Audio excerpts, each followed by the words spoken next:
여기 프랑스에서 철도 승무원으로 일하고 있다는 여성이 있습니다. 그리고 그녀는 한국인들의 이해를 할 수가 없는 진상짓에 치가 떨린다며 퇴사까지 생각하고 있다고 하는데요. 현재 한국인들의 수준 높은 시민의식은 전 세계의 극찬을 받고 있다고 해도 과언이 아닌데 도대체 그녀는 무슨 이유로 이러한 주장을 하고 있는 것일까요? 안녕하세요. 제 이름은 소피 로랑이고 현재 프랑스의 대표 철도회사인 떼제베에서 열차 승무원으로 일하고 있습니다. 제가 일을 시작하면서 가장 당황스러웠던 부분은 바로 회사의 기괴한 정책이었는데 그건 바로 한국 승객에 대한 우대 정책이었습니다. 정말로 왜 오직 한국인일까요? 노르웨이인이나 캐나다인은 왜 안 될까요? 그들 또한 충분히 예의 바른 것 같았는데 말이에요.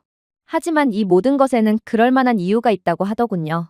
제 선배는 한국인들이 한 행동은 프랑스를 대표하는 저희 회사의 문화와 경영 방침 자체를 완전히 바꿔버렸을 만큼 충격적이었다고 했어요. 관광 성수기였던 어느 여름, 기술적인 고장으로 인해 만원 고속열차가 아무도 없는 곳에 발이 묶였습니다.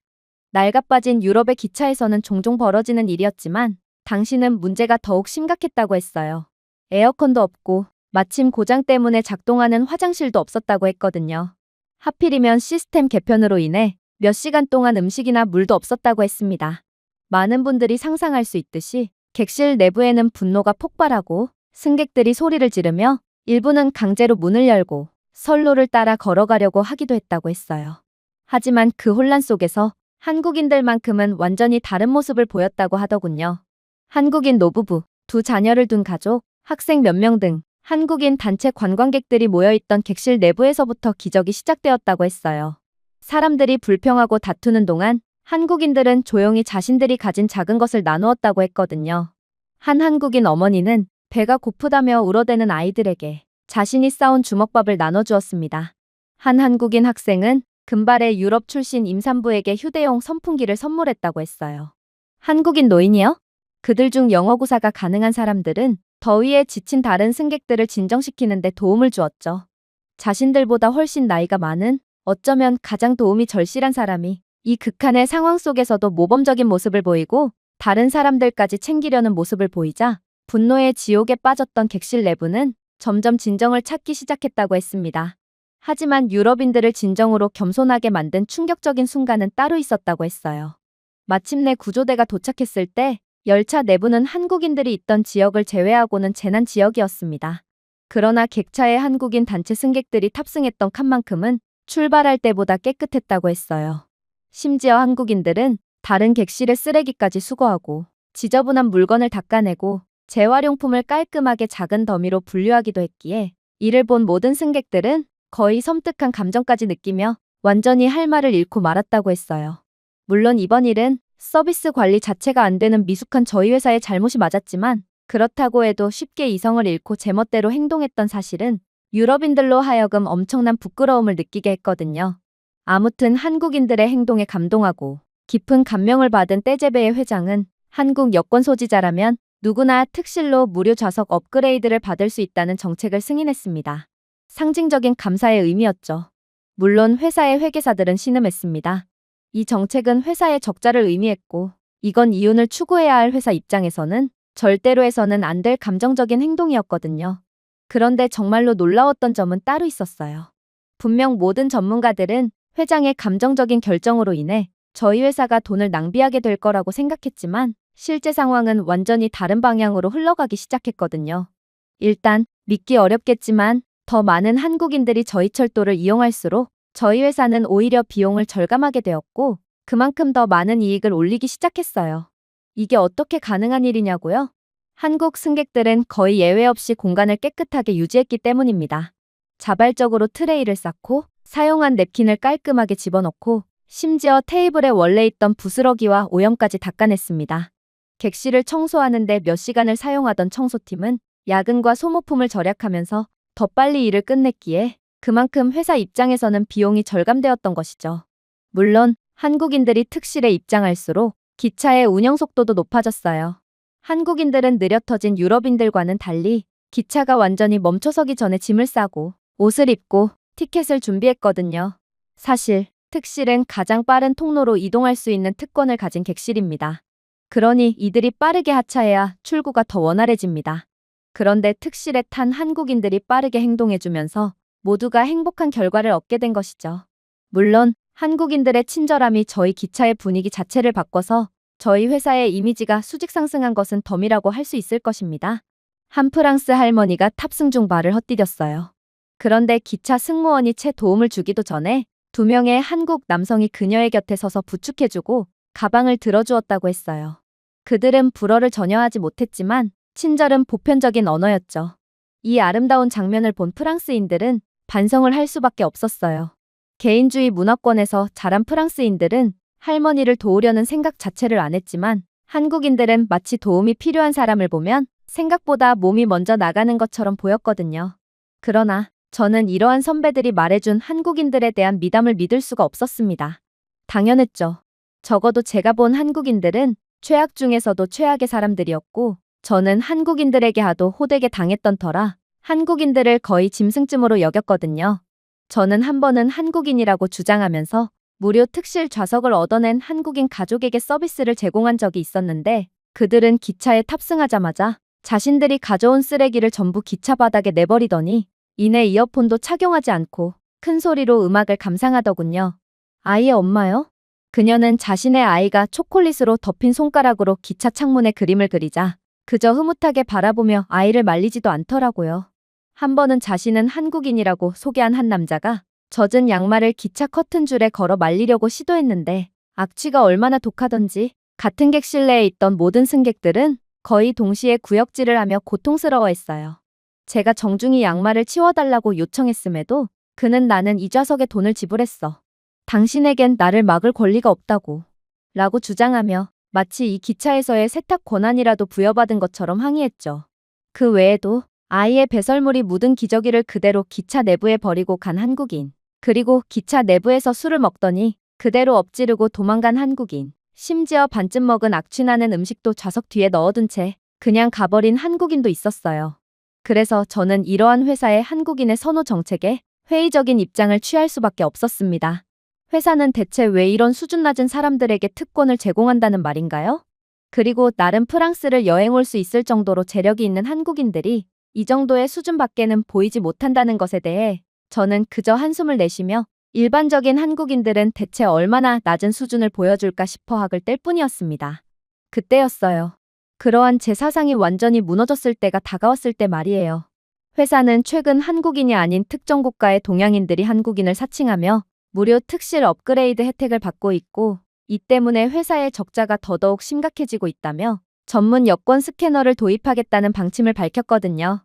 바보 같은 방침이었습니다. 도대체 중국인들이 구태여 왜 한국인을 사칭하겠어요? 승무원인 제 입장에서는 괜히 새로운 일거리만 추가된 이러한 상황이 그저 마음에 들지 않았습니다. 그러나 마침내 여권 스캔 정책이 시작되자 저는 충격적인 사실을 인지하게 되었습니다.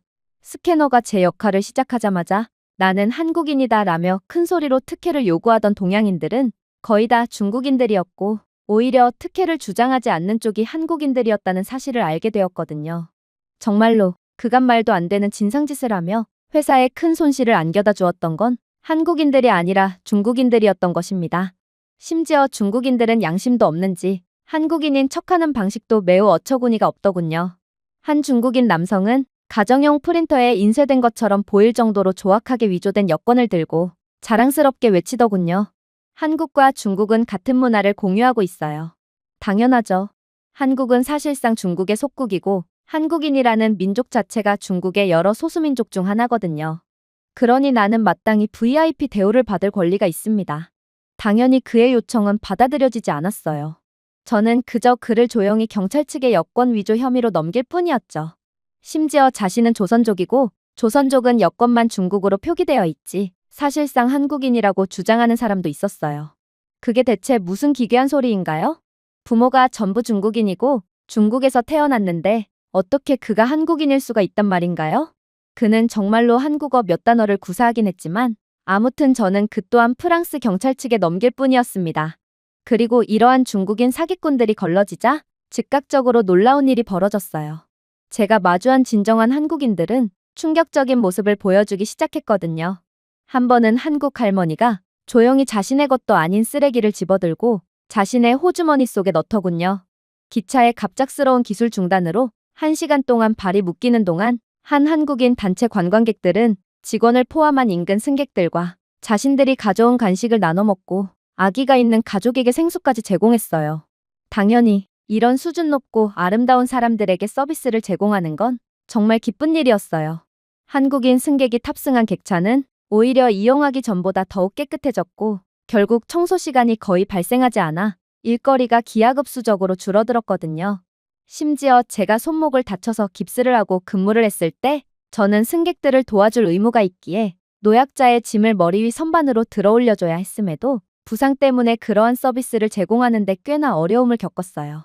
하지만 제가 고통스러워하는 모습을 보고도 다른 유럽 출신의 승객들은 아무도 저를 도와주지 않았죠. 그들의 눈빛은 마치 안타깝지만 그건 내가 해야 하는 일이잖아.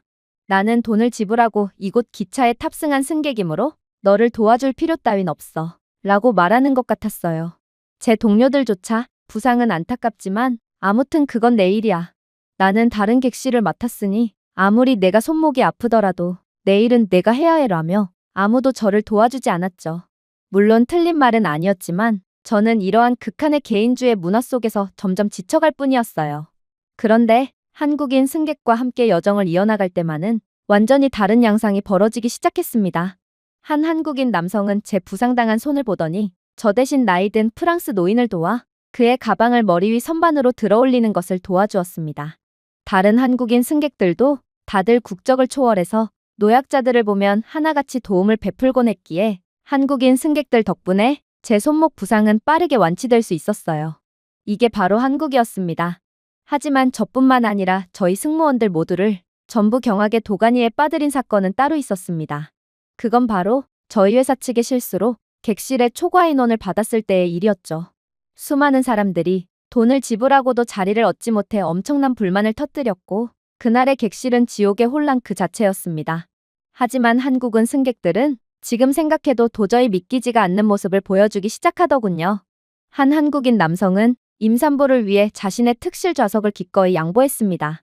기차 여정은 5시간이나 이동해야 하는 장기적인 여정이었지만 한국인 남성은 자리를 얻지 못한 임산부 여성을 위해 기꺼이 5시간 동안 서서 이동을 하는 수고로움을 감내한 것입니다. 심지어 다른 한국인들은 짐을 재배치하여 공간을 더 많이 만들고 아이를 자신의 무릎 위에 올리며 다른 사람들을 위해 선뜻 자리를 베풀더라고요. 분명 한국인들도 피해자였습니다. 그런데 기차 회사 측의 실수의 상황에 승객이 불만 대신 친절한 제스처를 취한 것은 회사 창립 역사상 처음 있는 일이었습니다. 그 순간이 저에게 남아 진정한 존엄성이 어떤 모습인지 조용히 상기시켜 주었습니다. 그리고 저는 왜 한국인들이 이역만리 떨어져 있는 유럽 국가들에서도 최고의 존경을 받는지를 완전히 이해하게 되었죠. 저는 도대체 왜 전 세계에서 한국인들만 존경스러운 모습을 보일 수 있는 것인지에 대해 엄청난 호기심이 들었고 결국 한국의 KTX사와 함께 진행되는 문화교류 프로그램에 신청하여 자발적으로 한국에 가게 됩니다. 다행히도 저는 그간 승객들에게 좋은 평가를 받아왔던 우수한 사원이었기에 운 좋게도 한국으로 가는 수많은 경쟁률을 뚫고 한국으로 향할 수 있게 되었는데요. 그런데 그렇게 잔뜩 기대감에 부푼 채 한국에 도착한 저는 곧바로 경악을 하며 머리를 감싸줄 수밖에 없었습니다. 왜냐하면 제가 마침내 처음 한국에 도착해 수습 기간 동안 KTX 열차에 올랐을 때 저는 그간의 제 프랑스에서의 열차 승무원 경력이 마치 중세시대의 경험처럼 느껴졌거든요. 한국의 기차는 모든 것이 너무 깨끗하고 조용하며 첨단적이었기에 저는 그저 할 말을 잃고 말았어요. 발권 시스템만으로도 프랑스와는 차원이 달랐습니다. 한국은 프랑스처럼 종이 뭉치로 더듬거리거나 우연히 잘못된 좌석에 앉은 승객들과 말다툼을 벌이는 상황을 애초에 사전에 방지하고 있었어요. 모든 일은 최첨단 키오스크가 처리하고 있었고 이 키오스크는 AI 분석 기능을 통해 승객들의 특성에 맞는 여행지를 직접 추천해주기까지 했거든요. 심지어 한국이 자체 기술력으로 개발했다는 이 키오스크는 해당 여행지에 대한 여행 스케줄을 계획해주기까지 하더군요. 그야말로 한국은 혼자 22세기에서 살아가는 국가였던 것입니다. 물론 승무원인 저는 이러한 한국의 기술력의 수혜를 더욱 직접적으로 받을 수 있었습니다. 한국에서는 별도의 태블릿을 통해 QR코드만 스캔하면 열차 시스템이 순식간에 좌석 번호와 빈좌석 등을 확인할 수 있게 되어 있었거든요. 즉, 저는 누가 잘못된 좌석에 앉았는지, 부정승차를 했는지를 한눈에 파악할 수 있었다는 말입니다. 물론 한국인들은 늘 양심을 지키며 부정승차를 절대로 하지 않았지만 아무튼 한국의 기술력은 매우 획기적이었어요. 프랑스에서는 모든 것이 아날로그로 돌아가므로 저는 부정승차자를 잡기 위해 부지런히 돌아다녀야 합니다. 심지어 이들은 무료로 열차에 탑승하기 위해 화장실이나 열차 좌석 및 때로는 열차 지붕에까지 올라타고 있기에 저는 제가 지금 숨바꼭질을 하고 있는 건지 아니면 기차 승무원으로서 업무를 수행하고 있는 건지 헷갈릴 때도 있죠. 요즘 프랑스의 중국인 이민자들이 늘어남에 따라 저희 기차는 이러한 부정승차자들을 잡아내느라 평균 30분 이상의 지연 시간을 보이기까지 하고 있어요. 하지만 한국은 애초에 좌석을 한눈에 확인할 수 있는 시스템을 갖춰놓았고 또한 한국의 기차는 자동으로 객실 인원을 체크하는 AI 기능까지 존재하기에 이를 발권된 티켓의 수와 대조한다면 부정승차자쯤은 1초 만에 식별할 수 있었어요. 한국의 기차는 매시간 1분의 지연 시간도 없이 정시 운행되고 있었기에 저는 이게 어떻게 가능한 건가 싶었는데 한국의 정시성의 뒤에는 이러한 최첨단 기술력이 조용히 기차를 빛내고 있었던 것입니다. 하지만 제가 한국에서 정말로 인상 깊었던 것은 따로 있었습니다. 그건 바로 객실 내의 모든 것들은 오로지 사용자의 편의성만을 고려해서 만들어졌기 때문이었죠. 대표적인 부분이 바로 화장실이었습니다. 프랑스 기차의 화장실은 그야말로 공포의 존재와 다름이 없습니다. 상습적인 역류와 변기 막힘은 프랑스가 보이지 않는 숨어있는 곳 따위는 전혀 중요하게 생각하지 않는다는 것을 말해주죠. 그러나 한국의 KTX요? 저는 이곳 화장실에서 마치 고급 호텔에 발을 들인 것 같은 흠잡을 데 없는 현대적인 공간을 발견했습니다. 손대지 않아도 작동하는 모션 센서 수도꼭지, 쾌적한 조명, 희미하고 차분한 향기, 청결함까지 사실 저는 잠시 동안 잘못된 문으로 들어온 걸까 생각하며 멍하니 서 있기까지 했어요. 기차 내부의 간이 화장실이었음에도 마치 호텔 화장실만큼 우수했거든요. 심지어 이곳 기차의 객실에는 빠르고 무료인 와이파이까지 존재했는데 프랑스 열차 내부에서는 와이파이는커녕 데이터조차 안 터지는 경우도 많고 특정 지역에서는 전화조차 터지지 않기에 저는 한국에 미친 듯한 인프라 수준의 감탄을 연발할 수밖에 없었어요. 물론 한국 본토에 있는 한국인들은 제 생각보다도 훨씬 더 아름다운 사람들이었어요.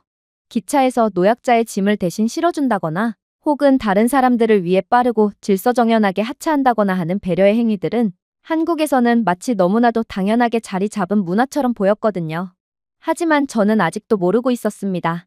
제가 정말로 놀라야 할 부분은 한국의 기차가 아니었다는 사실을 말이에요. 제가 동료 직원 수연 씨의 안내를 받고 서울역을 제대로 구경하게 되었을 때 저는 마치 새로운 문명에 들어선 듯한 기분마저 느꼈어요. 수많은 유동인구가 오가는 곳이 어떻게 이렇게 깨끗할 수가 있는지 서울역 바닥은 너무 밝게 빛나서 저는 본능적으로 신발이 거울로 변했는지 확인하기 위해 아래를 내려다보았을 정도였습니다. 프랑스 기차역에서는 너무나도 손쉽게 볼 수 있는 껌자국 하나, 작은 쓰레기 하나, 소변 자국이나 반쯤 남긴 음료가 담긴 채 굴러다니는 컵도 없었습니다. 심지어 서울역은 단지 교통의 요충지의 역할만을 수행하는 것은 아닌지 다양한 기능을 수행하고 있었습니다. 카페나 깨끗하고 저렴한 식당, 약국, 그리고 편의점과 잠시 휴식을 취할 수 있는 충분한 대기 공간까지 모든 것을 갖추고 있는 공간이었어요. 보통 이렇듯 누구나 오갈 수 있고 유동인구가 많은 곳은 범죄와 혼란이 들끓고 지저분하기 마련이지만 한국은 이미 신뢰의 문화가 구축되어 있는지 어떠한 문제도 발생하지 않고 모든 것이 효율적이고 안전하게 운영되고 있었습니다. 이윽고 수연 씨는 저를 직원 휴게 공간으로 데려가기 시작했어요. 솔직히 별 기대는 되지 않았습니다. 프랑스 떼제베에도 강역마다 직원 휴게실이 존재하고 있긴 합니다. 새벽 기차 등을 타는 승무원들이 잠시나마 휴식을 취할 수 있도록 배려하는 공간이죠. 그러나 그러한 공간을 이용하는 직원들은 단언컨대 단 한 명도 없어요. 좁고 곰팡이가 핀 컨테이너 박스에는 바퀴벌레와 쥐, 그리고 빈대가 점령한 지 오래기에 저희는 차라리 기차역에서 노숙인들과 함께 동침을 하는 쪽을 선택하거든요. 실제로 제가 서울역 내부에 자리 잡고 있는 직원 숙소에 입장했을 때 저는 실망감에 잠시 공황 상태에 빠지고 말았습니다. 왜냐하면 한국의 휴게실은 신발을 벗어야만 입장할 수 있었거든요. 신발을 신지 않는다면 바닥은 분명 엄청나게 차가워서 얼어붙을 정도일 거예요. 아마 저는 이곳 휴게 공간에서도 도통 잠을 이루지 못하게 되겠죠. 하지만 제 양말이 바닥에 닿는 순간 저는 화들짝 놀라고 말았습니다. 온돌이라고 불리는 바닥난방 덕분에 발밑에 따뜻한 바닥은 마치 부드러운 햇살을 밟는 것 같았거든요. 저는 순간적으로 모든 걱정이 녹아내렸고 그저 바보처럼 웃으며 서 있을 뿐이었습니다. 동료 수연 씨는 그저 온도를 경험한 모든 외국인들이 저와 같은 반응을 보였다는 듯 가볍게 고개를 끄덕일 뿐이었죠. 심지어 이곳 휴게 공간의 각 방에는 프라이버시 커튼과 소음 감소벽, AI 기반으로 최적의 온도와 습도 공기 상태를 조절해주는 메인 시스템이 있었는데 저는 한국은 공용 휴게 공간에 마저 이러한 수준 높은 시스템을 구현해 놓을 정도로 부유한 국가인가 싶어 그저 혀를 내두를 뿐이었습니다. 프랑스에서 이러한 최첨단 기술력의 시스템을 구현해 놓으려면 상당한 비용을 지출해야 할 게 분명했거든요. 그러나 수연 씨는 한국은 이러한 최첨단 기술력을 자체 기술력을 통해 직접 개발하는 국가기에 이러한 AI 인프라는 매우 쉽고 저렴하게 구축할 수 있고 일반적인 한국의 가정집에서도 손쉽게 찾아볼 수 있다는 놀라운 말을 해오더라고요. 프랑스는 이러한 기술력을 전부 수입하고 있는 상황이기에 AI 시스템을 가정집이나 공용 휴게 공간에 구현하는 것은 매우 비용이 많이 들고 어려운 일이지만 한국은 중소기업들마저 이러한 높은 수준의 기술력을 구현할 능력이 있기에 모든 한국인들은 이에 대한 모든 수혜를 입고 있던 것입니다.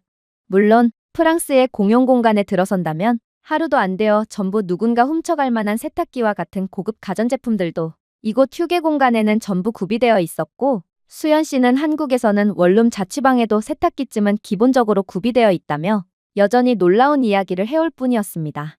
이러한 한국의 부유하고도 기술적인 그리고 편리한 모습을 보니 저는 프랑스는 단순히 기술만 뒤처진 것이 아니라는 것을 깨달았습니다. 저희는 모든 것이 뒤처져 있었어요.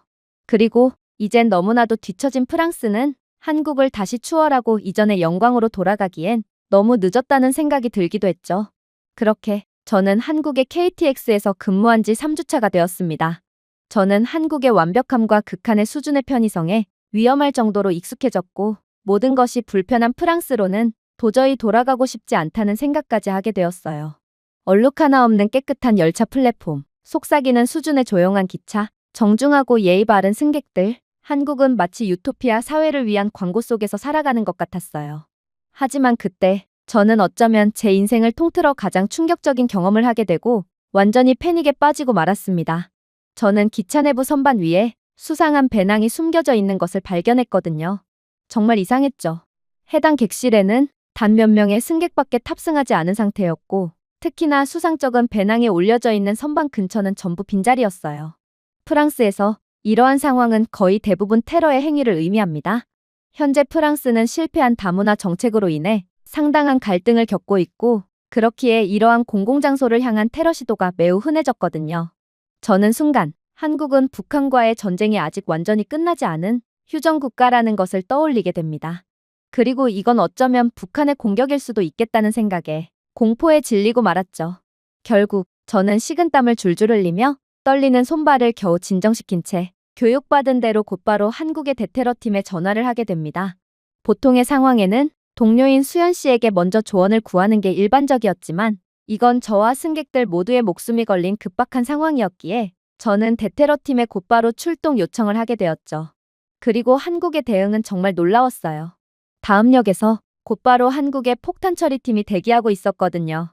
심지어 전문적인 소형 폭탄 처리 로봇까지 함께 출동하여 기차에 탑승했어요. 하지만 정말로 충격적이었던 점은 한국인 승객들은 이러한 소란을 보고도 너무나도 천하태평이었다는 것입니다. 같은 상황이 프랑스에서 일어났다면 정부를 신뢰하지 못하는 프랑스인들은 3초 만에 서로 먼저 도망가기 위해 달려나갔기에 끔찍한 혼란과 위험한 상황이 벌어졌을 것입니다. 그러나 한국인들은 안전 불감증인 건지 용감한 건지는 모르겠지만 다들 조금의 공포심도 느끼지 않은 채 그저 태연하게 책을 보거나 스마트폰을 들여다보고 있을 뿐이더군요. 결과적으로는 한국인들이 맞았습니다. 한국의 보안팀은 고개를 끄덕이고 가방을 안전하게 처리한 후 3분도 채 되지 않아 역흐름을 재개했거든요. 해당 가방은 폭탄이 든 가방이 아닌 그저 승객이 깜빡하고 놓고 내린 가방으로 확인되었어요. 그제야 깨달았습니다. 한국은 유럽 국가들처럼 테러 행위가 당연하다는 듯 일어나는 국가가 아니라는 것을 말입니다.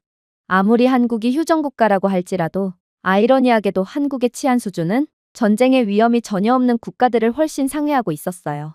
그야말로 한국의 안보는 허세 섞인 무력 과시나 시끄러운 발표에 기반하지 않았습니다.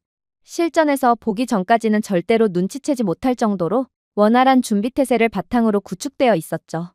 경찰과 군부대의 통신 시스템과 유사시의 상황에서 보인 기술력 등 한국인들이 자신들의 국가를 믿고 여유만만했던 이유가 다 있던 것이고, 저는 그저 어리빠진 채 허공을 바라볼 수밖에 없었어요.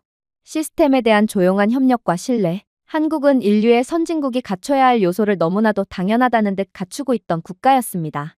저는 한국을 과소평가하고 이를 크게 버려 혼란을 야기했던 것에 대한 죄책감을 느꼈습니다. 하지만 수연 씨는 그런 저를 보고 이해한다는 듯 어깨를 토닥여줄 뿐이더군요. 너무 스트레스 받지 마세요. 당신은 그저 원칙대로 행동한 것일 뿐이에요. 하지만 적어도 한국에서만큼은 그렇게 걱정할 필요 없어요. 저는 다시 한번 깜짝 놀라고 말았습니다. 어떻게 걱정을 하지 않을 수가 있나요? 유럽에서 가방을 덩그러니 혼자 두면 역에 있던 모두가 대피하고 곧바로 비상 상황이 선포될 거예요. 그러자 수연 씨가 부드럽게 웃었습니다. 그렇겠죠. 하지만 여기는 한국이에요. 우리는 문제가 발생하기를 기다리지 않아요. 우리는 문제가 시작되기 훨씬 전에 준비가 되어 있죠. 애초에 한국은 다른 세력이 감히 한국을 공격할 엄두를 내지 못하도록 그에 걸맞은 힘을 키워놓은 국가예요. 한국에 대한 테러 행위는 선전포고와 다름이 없고, 이건 자살행위나 다름없는 멍청한 행위기에 아무리 미친 세력일지라도 한국만큼은 절대로 건들지 못하고 있는 것입니다. 제가 이러한 모습을 도저히 믿지 못하는 반응을 보이자 수연 씨는 더더욱 놀라운 이야기를 해오기 시작했어요. 한국의 평화로운 거리, 깨끗한 역, 정중한 한국인들의 모습 이면에는 위협이 가까워지기도 전에 막기 위해 설계된 방어 네트워크가 있습니다. 한국은 전국에 신속 대응 부대를 배치한 채로 항상 대기하고 있어요. 우리의 기차, 역, 공공장소는 국방 시스템과 직접 연결되어 있습니다.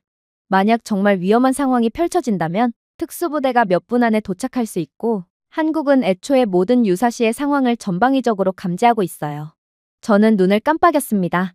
하지만 여기에서 군인들은 어디에도 보이지 않아요. 그런 방어 시스템이 어떻게 작동한다는 말인가요? 그러자 수연 씨의 눈은 조용한 자부심으로 반짝이기 시작했어요. 그게 바로 요점입니다. 우리는 우리의 힘에 대해 외칠 필요가 없습니다.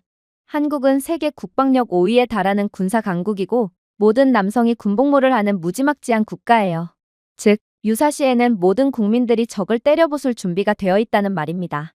만약 당신이 신고한 가방이 북한의 테러 행위였다고 가정해봅시다. 한국은 그 즉시 북한의 핵심 군사 자산을 무력화시킬 것입니다. 우리는 우리 자신을 방어하는 것뿐만 아니라 위협 자체를 종식시킬 거라는 말이에요. 한국의 방어 시스템은 신속하고 압도적인 대응을 위해 구축되었습니다. 미사일 배터리, 첨단 드론, 핵잠수함급의 해군 대응 시스템은 24시간 지연 없이 대기 중이며 1초도 낭비하지 않는 AI 연계 지휘 센터가 이를 조정하고 있어요.